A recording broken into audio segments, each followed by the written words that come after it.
President Cyril Ramaphosa prepares to deliver his sixth State of the Nation address. Pundits say he's facing both a leadership and credibility crisis. Halfway through his presidency, political analysts say he's all but run out of road to give South Africans any more hope for a brighter future. Well, at the heart of this failings, they say his inability is to take a hardline stance against his executive and those accused of corruption. Lindsay Dentlinger gauged their views. Cyril Ramaphosa is facing one of his hardest periods since democracy. And pundits say the socio-economic crisis has left South Africans in deep despair. The mood of the country is cynical. The mood of the country is a diminished trust in institutions and a diminished trust in leadership, particularly at local government level.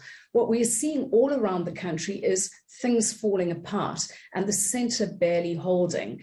And part of that is about the ANC in crisis and it being unable to lead, that this vehicle is unfit for purpose.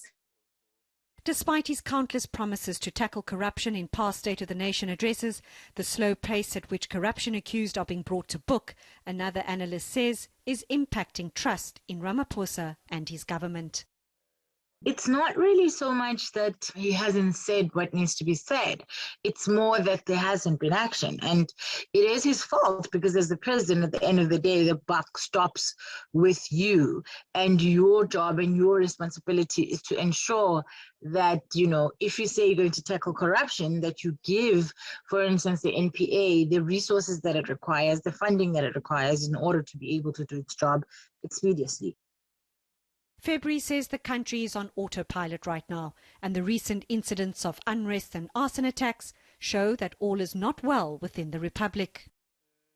The president has a credibility crisis on the one hand because he comes to Parliament while there have been concerted attacks on our constitutional democracy, not only the insurrection in July, but also he harbours ministers within his own cabinet whom he cannot trust. There is a standoff between him and the Minister of Tourism, Lindsay Dentlinger, after her egregious attacks on the Constitution, on the very framework of our democracy, and yet we have been met with silence from the President.